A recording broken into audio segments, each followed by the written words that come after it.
Okay.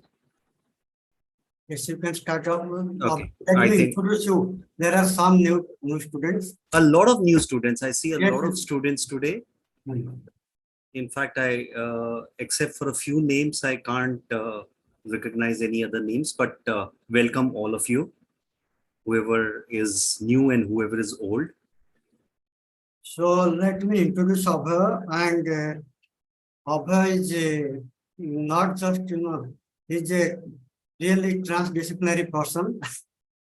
He did technology, BTech, then journalism, then PhD in interdisciplinary studies, and he's a freelancer also. He's also into so many, philanthropic activities, and also he's a author of, journalism, and his books are available in Amazon and other places.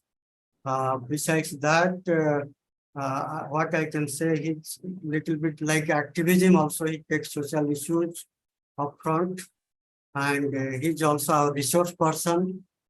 And his PhD thesis was about social media, new media, and new identity. It was very interesting because how the new media is shaping the identity, especially transcending the national boundaries. It's a very interesting, PhD has done. With me, I was his supervisor, but he is more knowledgeable in that field. So he did a very wonderful, work, and it was published in EPW and many other journals. And now he's again coming to diaspora area, and is taking lead in this as a resource person. And maybe another few months you'll find some articles published by him. So over to you, Abha. Thank you. Thank you. You can start. Thank you. Thank you. Welcome you all. Veera, your hand is up. Is there a question that you need to ask, or it's okay? Perfect. Yeah, I already asked you this. Okay. The hand was still showing up. Yeah. So the way we go about is you can stop me at any moment of time once I start the presentation. In fact, I'll just add on to what Sadanand Sahu talked about in terms of career. Today, in fact, the whole human history is a history of migration. If you see right from the evolution of human beings, it's a history of migration. The story is it's a story of migration, and as things unfold, especially with internet, with digital, with climate change, there's going to be a whole lot of migration, which is going to be, which will come about, and governments will scramble to figure out what to do. So policy is going to be it's going to be a frontier. People do not understand. They still are not able to understand culture. They are not able to understand identity, and the whole migration, whole diaspora thing is about identity. So in the couple of classes that I've taken before, a lot of you have joined. The whole thing is about identity. What we define as identity, what is my identity, what is a person's identity, how do we continue with that identity? Does that identity go against the host nation or the home nation? What exactly goes about is the thing about about diaspora and migration. So there's a whole lot of things which are going to become extremely interesting in terms of career. The second thing I also want to say is today the way career moves, I don't know what age groups you people are in, but the fact is, irrespective of whatever age group you are in today, the only constant is change. So if you keep Sadanand Sahu was talking about 2 years. Today things are changing within 3 months, 6 months. Everything has speeded up. So without much ado, let me start with my presentation. I'll switch off my video and I'll share my presentation. Okay, I hope you guys are able to see the presentation. Let me put it full screen. Okay. I hope you guys are able to see the presentation. Yes, sir. Okay, perfect. At any moment of time, if the slides don't move or you are not able to see the presentation, you can send me a chat also. You can write on the chat or just stop me. Interruptions are most welcome. There's no problem onto that. So let me just, for all of you who have joined today, when we talk about diasporas, the core issue becomes one of identity. In fact, we in the last couple of lectures we talked about contesting identities, and we looked at how the identity manifests itself. Uh, More so, I was giving the very typical South Asian or the Indian subcontinent example of the normal traditional practice of a girl getting married and moving to her husband's house. And if you look at the fact, when a girl is getting married and moving to her husband's house, she moves from her home culture into a host culture. There are two, even if they come from a very similar backgrounds of class, caste, religion, language, etc., there are definite changes which are there in between in two families. And that's where now there is a contesting identity. There is an identity where an identity is very much related to culture.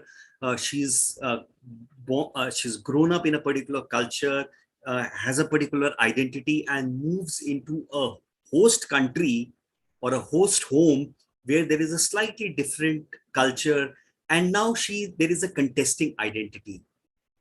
And similarly, the host family is trying to reconcile to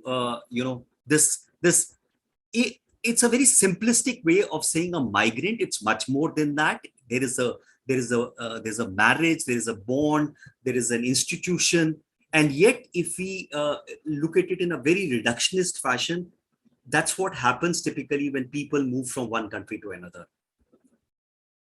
So today we are going to look at some amount of pre-colonial diaspora, and we are going to look at diasporas in India. I'll give you certain examples. Most of these are available in your the course material which comes to you.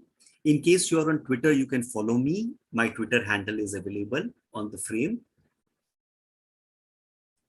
So we are going to be looking at global pre-colonial diasporic movement, different phases. Remember one thing, the story of human being is a story of migration. Right from the time the evolution of humans happened, humans have been migrating.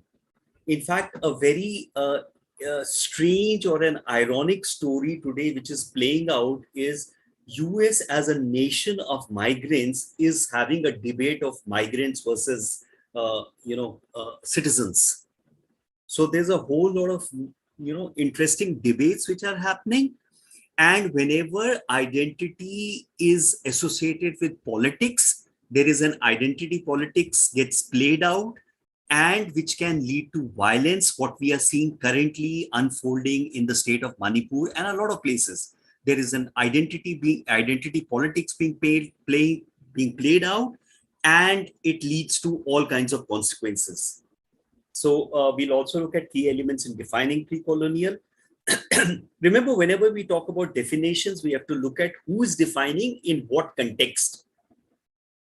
Expanding the term diaspora beyond its core. So the common original reference of diaspora was to the Jews. There are other diasporic experiences and pre-colonial Indian diasporic experiences. So these are the objectives.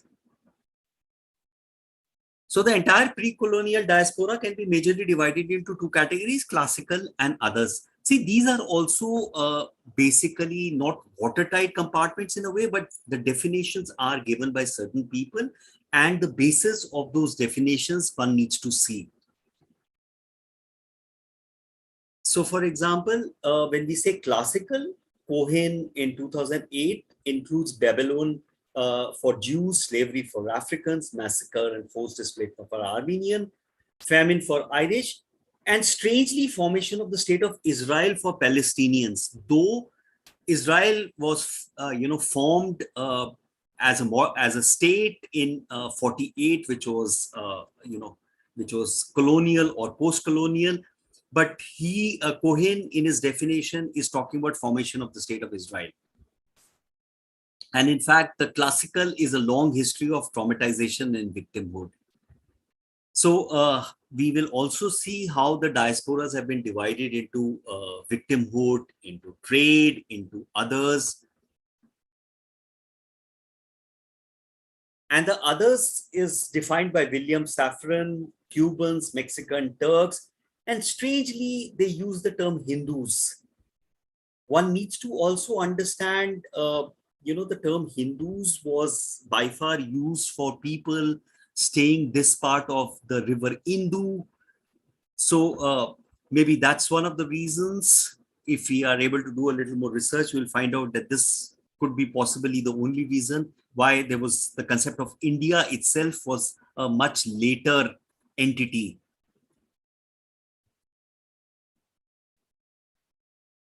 These are the two classical and others in terms of pre-colonial diasporas.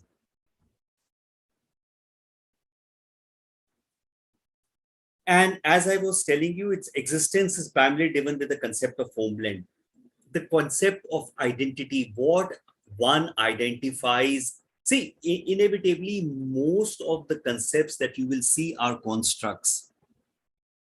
How I define an identity is a construct inside my head. How I define a nation is a construct. There is a chat. Okay. What's this? What is the reason for distinction in the class? See, inevitably, if you go through academics and scholarly, there are various distinctions. Now, so one of the distinction classic is typically by victimhood, and everything else comes in others. So if a diaspora is classified on the basis of trauma or victimhood, then it's classified as classic. Otherwise, it goes into others. Okay.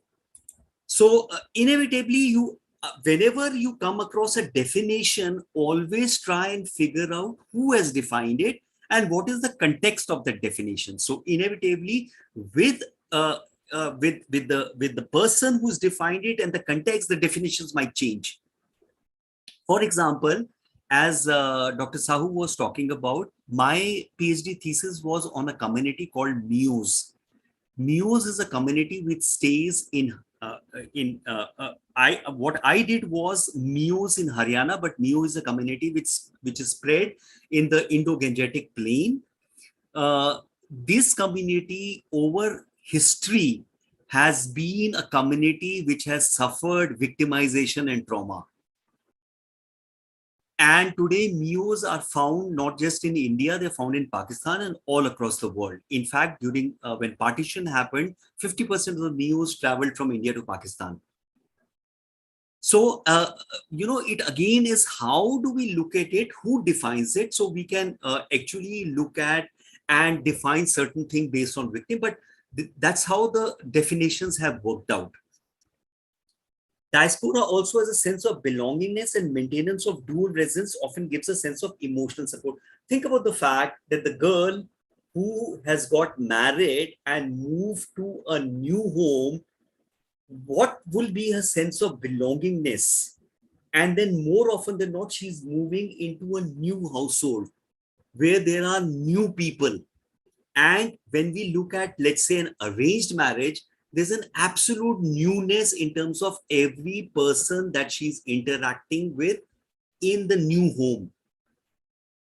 So that sense of belongingness and the maintenance of dual residence. So there is a sense of belongingness which goes back to her home. If we extrapolate it, whenever people move from one country to another, they are now in a strange situation, in a strange culture, and the only way they maintain a sense of semblance of security and comfort is a sense of belonging to that home, that thought about a home from where they come from. Home. It's an emotional support. Yes, Veera. I have one question, sir, regarding this. Please. Yeah, you told right. The definitions are based on context and who has given. Accordingly, who will acknowledge that? Who will ratify? Sir? Is this definition is Okay, applicable to anything? For example, persons who have gained from migration, they will give different definition. Who correct. have lose their identity or who have suffered, they will give different kind of definitions. For example, who are external person who is seeing these entire phenomena, he will give different of Correct. definition. Correct. How can we generalize, or how can we say this is who will acknowledge or who will ratify this is the correct definition for this, like that? I Absolutely. want to ask that. Veera, you are absolutely right. More often than not, we have seen again everything that we study today. So let's say if we look at history, who defines as to what is historically correct and what is historically not correct? More often than not, they say history is written by the one who is victorious rather than the one who's vanquished. So there is this concept of subaltern studies which is coming in. More often than not, we are as a part of this course, we are looking at certain authors who have contributed, a fair amount of scholarly work in terms of diaspora studies or migration studies. We'll go with those unless we come across somebody who comes out with an alternate one which has enough scholarship into it. Veera? Yes, sir. Okay. I'm following. So more often than not, that's why whenever I give a definition, I will put out that person who has given a definition so that we can cross check and cross verify. Yes. Veera? Yeah, okay, sir. Got it. Okay. Okay. So, in fact, in the present era, the number of ethnic or religious groups living outside homelands are endless. So these are the major typology of pre-colonial diasporic movement: victim, Jews, African, trade, business professionals, Chinese, Sindhis, Parsis, other pre-colonial diaspora, Nepalese. Again, these are a broad categorization. It just does not mean that only Jews and Africans were victimized. As I said, I was giving the example of Neos who, over a period of a long period of time, have been victimized, traumatized, and so on and so forth. So we will go by these broad categories in terms of our understanding. Okay, let's look at some of them. Victim diaspora, Jews have been primarily considered as a classic case. Interesting. Again, that's why I said it depends on the context. If I was to look at, and here we are talking about pre-colonial. Now, Tibet was a case which kind of came during the colonial or post-colonial time. So we are right now talking about pre and the way it has been defined by certain scholars. Sridhar? Okay, perfect. Jews have been primarily considered classical case of victim, but many other diasporas have a long history of suffering and victimization, as I was talking about. So a little background to it. Initial movement was recorded in 586 when Jews leader lost a war against Babylon kingdom. Again, if we actually sit down and read the story of humankind, the human civilization, the formation of nation states, we will see that humans have always constantly been on the move. It's a story of migration.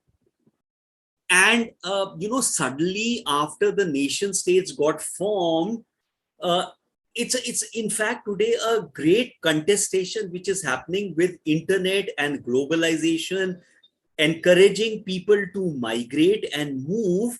And on top of that, the identity politics and the politics of citizenship is preventing this globalization and this migration. So there is this great contestation which is happening.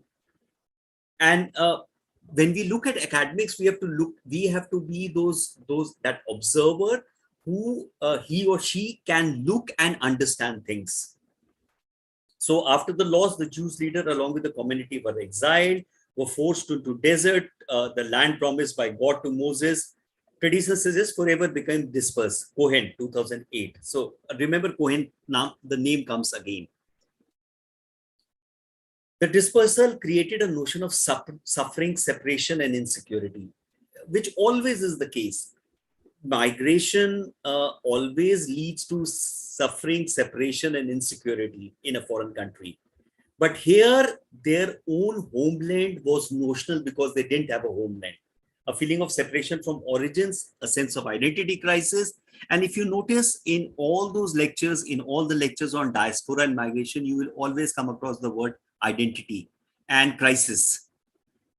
Since the initial dispersal from our promised land, Jews maintained a homeland identity with their art, culture, and faith. And typically, every migration, people find comfort in some sort of continuity of their culture. Their identity is related to their culture, and the only way they get a sense of security is by maintaining their culture. So, in fact, a whole lot of non-resident Indians would be more Indians than what people in India are, because these are the people who are outside. They are trying to relate, get a sense of security, sense of emotional comfort. Songs and stories.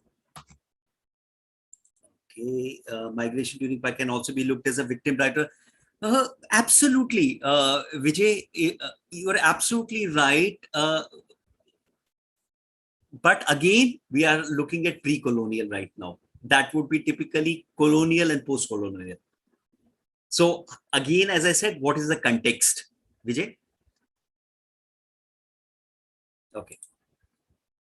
Jewish community, the mere use of Babylon usually creates a sense of captive, exile, alienation, and isolation, which is the same way today when I look at, for example, social media gives me a lot of insight into what's happening in the world. When I look at, people from Pakistan, a whole lot of them had their ancestors in India. People in India, a whole lot of them had their ancestors in Pakistan. You talk to people, who have come from West Pakistan, West Punjab, or from East Bengal. You will see the same, a sense of exile, alienation, isolation. They're still comfortable. So that's how it works.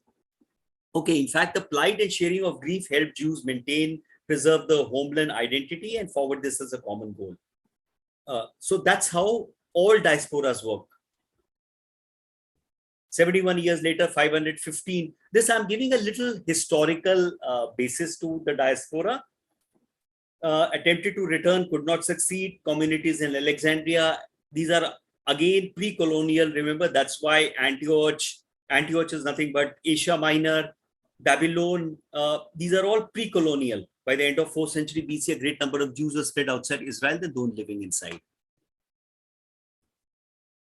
In fact, Jewish settlement during Middle Ages is segregated both broadly into Northern and Eastern European migration, North and West Africa. And then also we need to understand these people who migrated, let's say, to Europe, then subsequently re-migrated to other places. We have also looked at, how Europe during World War, how the Holocaust happened, how the Jews, were targeted. Okay.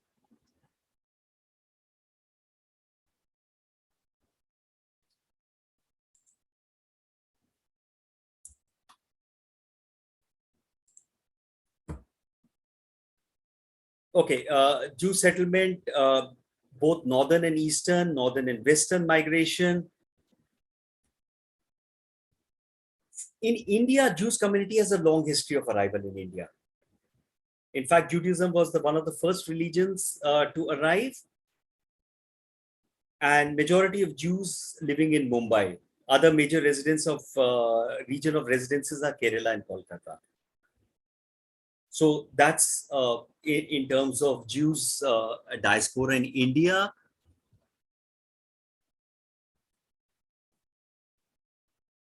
So if you were to look at Jews in India, some Indian Jews claim their ancestors arrived in India at the time of Old Kingdom of Judah. Lost tribes, some claim to come specifically from the Menashe tribe of ancient Israel. So Jew population peaked about 20,000 in the mid-40s and then began to decline after 48 due to immigration. 48 was the time when Israel got formed.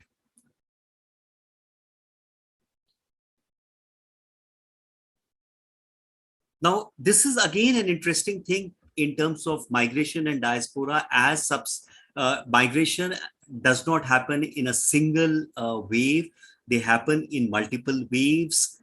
Over a period of time, when migration happen, the communities become diasporas. So this is also Jews didn't come in one wave; they came in multiple waves. India has 9 distinct groups of Jews according to Whale. So there is the Mumbai Jews, there's a Cochin Jew.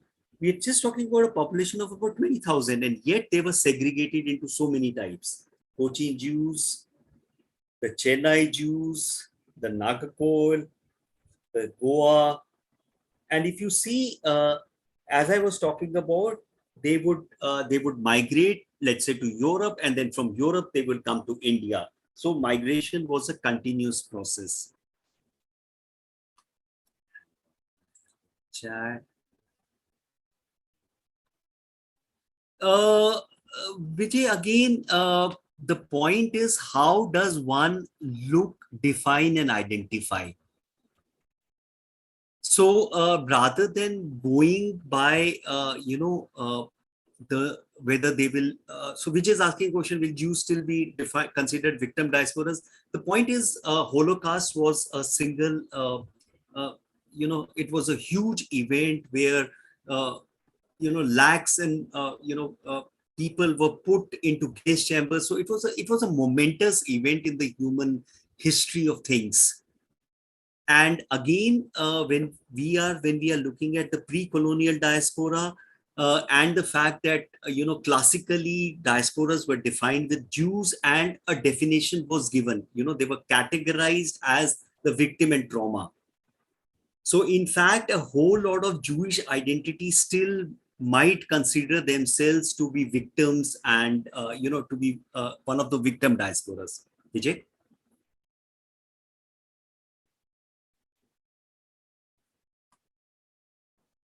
Okay, great.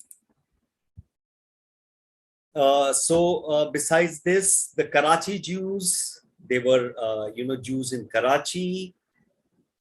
They were the Baghdadi Jews. Jews reached Surat, Gujarat from Iraq. Again, if you notice, you will get a hang of how people were moving, how same set of people were moving, and when they moved, they carried on some element of culture with them, and then the place where they landed, they interacted with the local community and created a unique culture, which was more often, in the last class we talked about assimilation and integration. More often than not, people integrate, so they become mixed in terms of pick something from the host country, they have something from their home, and there is a mixed culture which comes in. That is the best way to go about.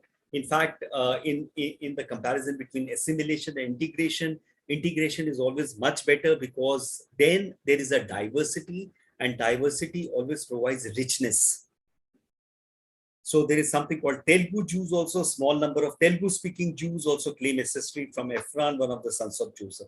So again, how they relate back to their homeland or to their history is how these 9 sets have been defined.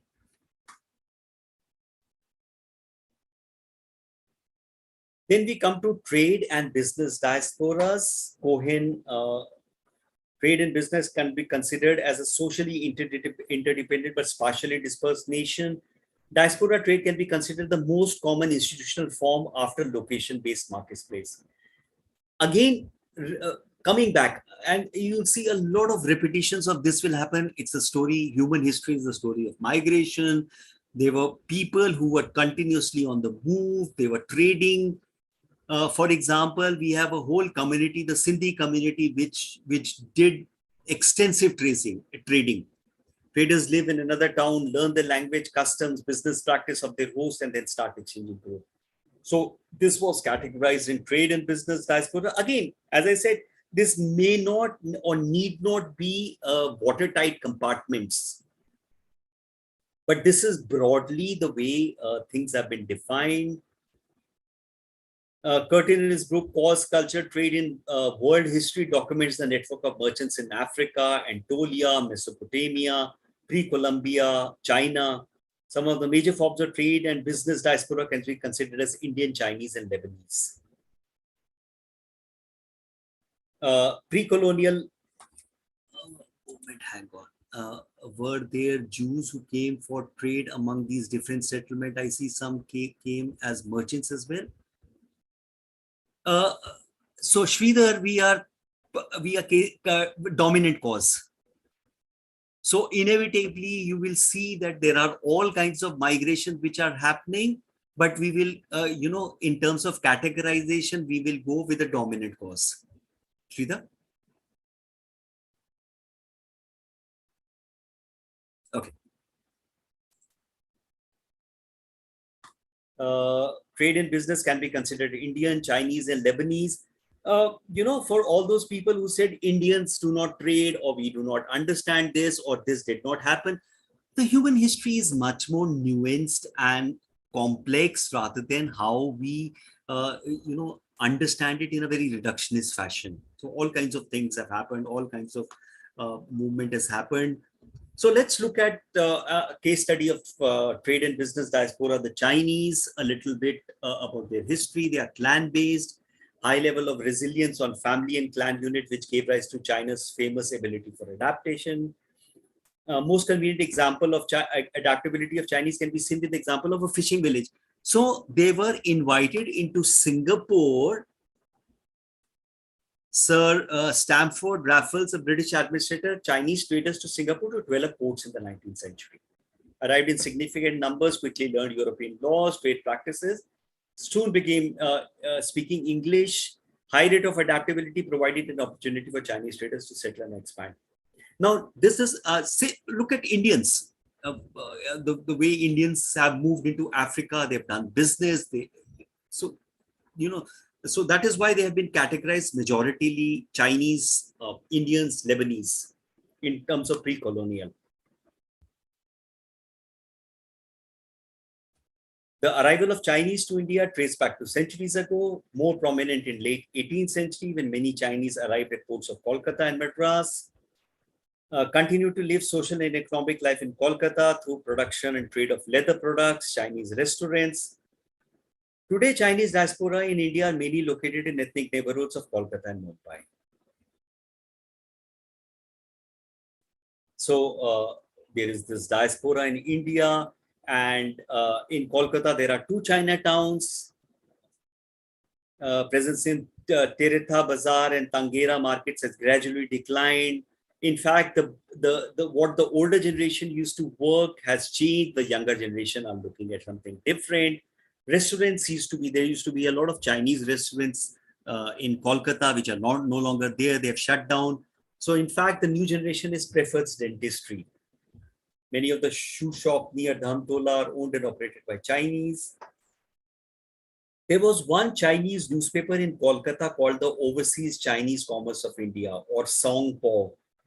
And sadly, COVID was a major game changer. And in fact, in 2023, I think it closed down. Yes. Stops printing after 5 decades. 50 years it published. So this was the newspaper. I picked up this news item. I was trying to look for this newspaper, and then I got this news item that it stopped publishing.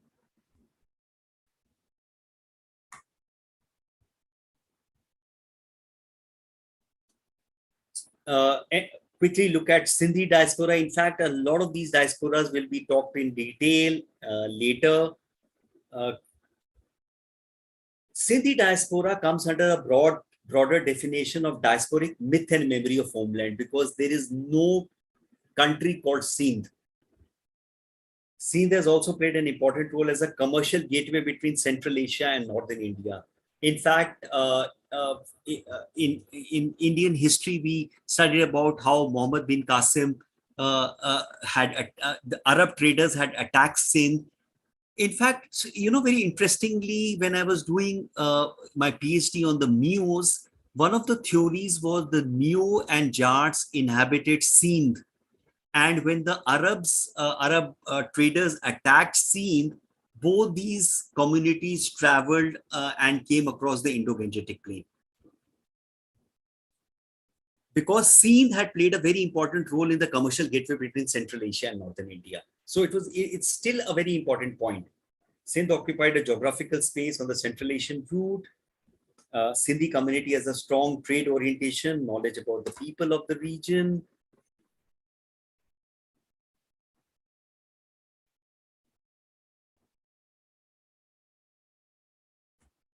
And there are two main tribes of Sindh, the Sumoro and the Sumra, who ruled Sindh during 970 and 1351, 1351 to 1521. So again, people, the Sindhi origin people will claim descent from one of these two tribes.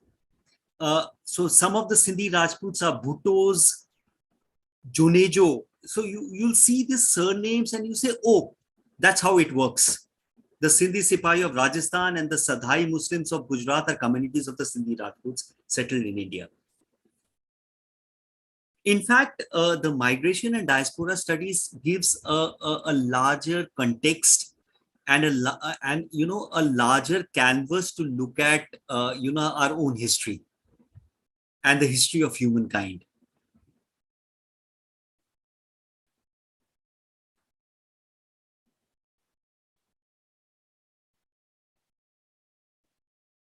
Wide trading networks, wide range of products. They dealt with wide range of products. Arabian horses. Remember, it was the central part of the Central Asia and the Indian route. Remember, India was the biggest spice market, or it was the golden peacock in those times. Arabian horses, Indian cotton, South Asian spices, Chinese silk. Sindh merged into the British Empire in 1843 and was subsequently included in the Bombay Presidency. And obviously, it was crucial to the Britain operations in Central Asia. So it is the gateway to Central Asia from India. Sindhi movement was controlled by the British. The community's well-established trading abilities, commercial areas allowed them to maneuver. Independent Sindhi lost their homeland because that region was merged into the new state of Pakistan. The region was no longer representing Sindhi's preserved identity. So now the Sindhi diaspora is looking at that imaginary homeland. After partition, many Sindhi Hindus and Sikhs migrated to India. Some Sindhis fled and formed diasporas across the countries like US and England. Pakistan Sindhis are predominantly Muslims with a small Sikh and Hindu minority that are mostly concentrated in Eastern Sindh. So again, if you see a community spans religion, a community might span, multiple language. There is all kinds of integration, assimilation. The diversity factor then increases. Growing around the world, especially Middle East, urban, rich community of Sindhis can be found in Strait of Malacca, Hong Kong, Singapore. You find a lot of Sindhis in Hong Kong and Singapore. Sindhis still maintain strong ties to each other and say similar. Remember what I talked about, similar cultural value and practices is what gets communities to have a sense of belonging and comfort. And you will hear this multiple times in multiple, presentations. Okay, what's that? Isn't there a province? Yes, absolutely. The Sindh province is, the Sindhi homeland was a much bigger thing. And how this has changed was after the British, occupied that Sindh, that the original Sindh, and now there is a province called Sindh in Pakistan. You're right, Sridhar. So this is how the Sindhi diaspora has charted out across the world. You can see there are in Australia, in US, Canada, there's some in Africa, there is India, Pakistan. there is out here in the Middle East concentrations. So that's a map of the Sindhi diaspora across the world. Let's look at other pre-colonial diaspora, include some of the distant groups dispersed with regions other than trade or victimization. So we have done a broad categorization, trade or victimization, and whatever is not coming under trade or victimization comes under others. And in this, we look at Nepali, the Nepali diaspora. First migration from Nepal was recorded in the wake of unification by King Prithvi Narayan Shah. Process resulted in a high number of more displacement took place due to unfamiliar and crippling laws and order. Now, Vijay, can we look at this as victimization and trauma? Possibly yes, in a smaller context, but larger categorization, Nepalis are not categorized as victim and trauma. Though there was a small time during which there was this unfamiliar crippling laws. But it is not categorized as victim and traumas the way Jews have been.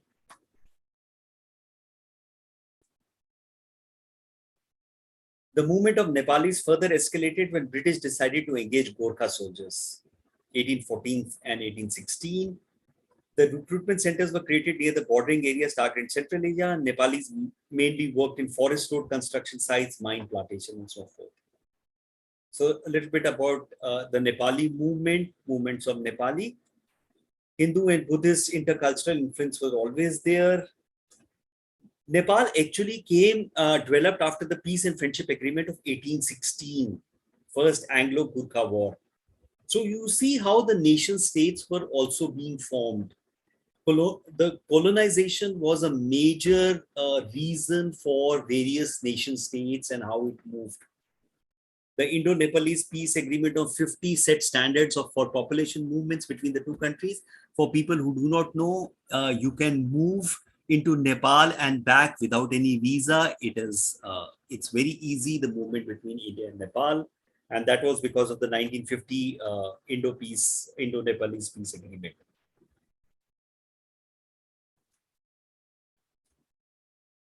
So this is some extra information I picked up. Out migration found in literatures when the first Nepali men migrated to Lahore to join the army of the Sikh ruler Ranjit Singh in early 19th century.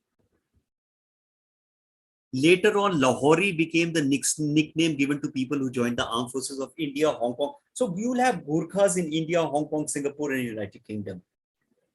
It is sometimes used to address all Nepali people living abroad.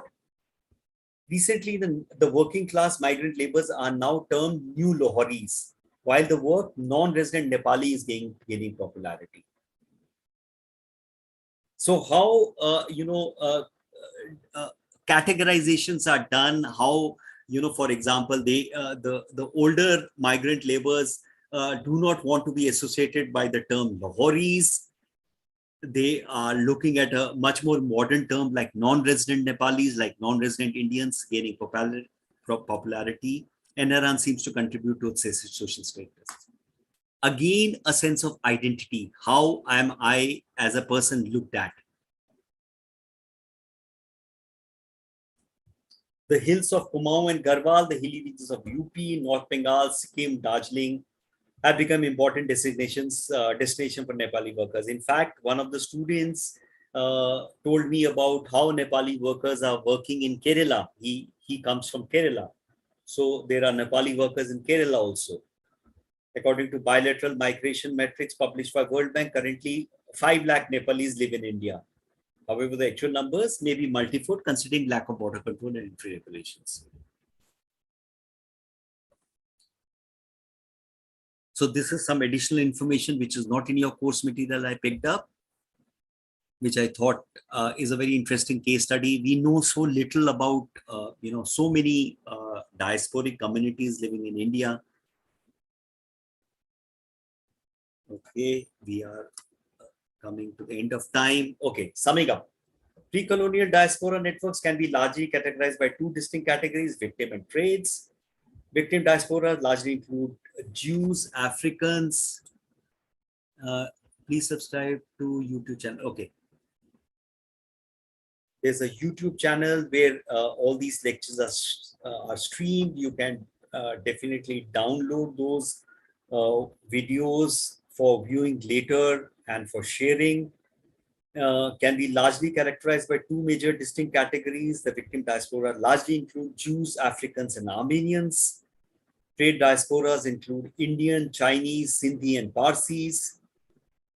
And the construction of pre-colonial diaspora starts with Babylonian time with the Jews. So in fact, more often than not, the diaspora, the term was first associated with Jews. Subsequently, it got enlarged to include other communities and so on and so forth.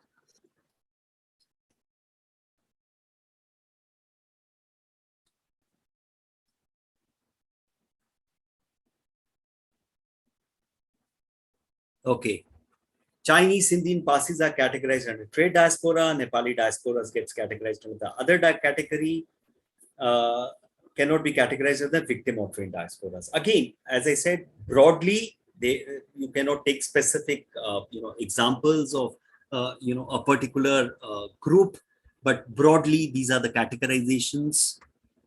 And in fact, some of the references and suggested studies, you can see it in your once you get the study material, all these things are listed, but I still picked up some of them. So there is S.S. Ali, African Dispersal on Deccan, Asa al-A, Diaspora, the Last Tribe of Israel, A. Bra, Cartographies of Diaspora, Contesting Identities, Psychological Press, and then of course there is Cohen, Curtin, David, there is K. Ganesh, Intra-Community Dissent and Dialogue, the Bombay Parsis and Zoroastrian Diaspora, Ray Har Prasad, Chinese, Islam. These are two different things. So these are some of the references and suggested reading. Once you have the course material, you will be able to see them.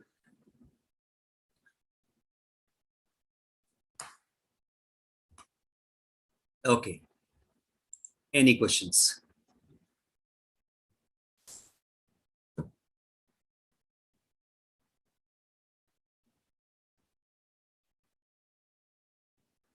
Oh, I see. Hi, Vijay. Vijaya is here. I can see Vijaya. Hi, Nirmal. Thank you, Dr. Vijay Chopra. Are you a medical doctor or? No. Sir, it was me. I'm Shrestha. I was using my father's ID. Okay. Yeah. Oh, is he a medical doctor? No. He's not a medical doctor. Okay. Yeah. So this doctor always creates this very interesting, situations. Yeah. Hi, Nirmal. Okay. Any questions? Yes, Veera. Veera is raising a hand. Sir, am I audible? Yes. Veera. In the class, you often told this one, right? Identity. As a diaspora, what kind of identity? For example, one nation or one country is designing one policy for their diaspora, or that means in this class, what we learn, diaspora in India. That means what kind of considerations we required. For example, whether it is that means a victim diaspora, trade diaspora. That means, for example, they will ask religious related things for their identity. Is it correct to give those kind of things to those people? So, Veera, inevitably, a human identity or anybody's identity is a very complex, thing. For example, let's say, giving that example of marriage. So more often than not, look at the fact that here was this girl who was a daughter, and now she's got an identity of a wife, and she's also got an identity of a daughter-in-law. Similarly, the boy who gets married to this girl had an identity of being the son of the parents, but now he's got also an identity of being a husband. And then once this couple have children, then he also gets, both of them get an identity of parents. Besides these identities, my identity is also my religion, my language, my eating habits, my region, my nationality. So there is a complex matrix of identities that I work with. So when I look at those identities, my identity, how do I work out my identity? So if my identity is one where I say that one particular identity is traumatized or victimized, say for example, after marriage, the boy goes through this, this contesting identities between the son and the husband. Giving you a very simple example. I'm giving you a very simple example. I'm trying to trying to explain you this identity question. So if a Indian goes to America, now he's going to be in a very strange land with strange culture. What identity does he work with? Does he work with an Indian identity? Does he work with an Asian identity? So inevitably, Indians are Indians. They are not Asians. Asians is a different identity in the West. Veera? Yeah, yeah, sir. So so inevitably, even if you don't look at migration, just look at yourself. What is your identity? And how does your identity get affected? So your identity also could be your sexuality. Your identity could also be your queerness. Now, those are also identities. And your identities keep on shifting, growing, evolving. Yeah. So a second generation NRI or a second generation Indian in the America who's born in America, is he an American or is he an Indian? And that is where the contestation of identities come in, because when Americans cheer for something happening in India, but they are Americans, but their parents or their grandparents might have come from India, but they still hold that Indian identity dear. So it's a very it's a minefield through which people have to travel. Veera? Yeah, yeah, sir. Yes, this is complex thing. Biologically, you will get different kind of identity, that is male or female. As a Correct. national, as a societal, you will get different. As a family, you will surnames are different. Correct. Like that. So more often than not, identity is a construct. When I keep using the word construct, it's made up mentally in an individual as well as a society defined. So society defines two, identities based on gender, male and female. But today, people have started saying there are many more identities than just male, this binary male and female. Now that also has become identity. So, when we are talking about cis male or cis female or LGBTQ, an identity might get victimized. A person might feel victimized if you are saying that you are a male or a female. So in the modern world, it is becoming interesting. And the interesting part is, Veera, if you see again as we go along, when we look at history and we look at identities and how things have moved, you will find out that there are much more than nuances than what we understand. We tend to look at the world in a very binary fashion. There are many more nuances which come in. Veera? Yeah, yeah, got it. Thank you, sir. Okay. Sridhar is asking, in the pre-colonial era, there were slave trades as well. Are the obviously the Africans have been predominantly, there were Africans who were taken as slaves. They are classified under the victim category. Siddhis, Habshis were typically names given to Africans who came as diasporas to India, who came as people to India. So in fact, in one of the earlier class I talked about, there was a Habshi kingdom in Kolkata. If you Google, you will see there was a Habshi kingdom. They were Habshi rulers, and it was called a Habshi kingdom, and they ruled for a certain number of years, and they were then driven outside from Kolkata, and then they went and settled in the other parts of the country. Sridhar? Okay, sir. Okay. Okay. Thank Any you. other questions? Okay, great. We are already, we've exceeded time. So great to see all you guys. Hope to see you, more of you. And as I said, if you are on Twitter, you can follow me. That's the only social media that I use. I am not on WhatsApp. So I'll see you next time with another unit. Meanwhile, Dr. Sadanand Sahu is, of course, there to coordinate everything. Have a nice weekend. See you whenever I next see you. Thank you, Abha. It was very interesting. Okay.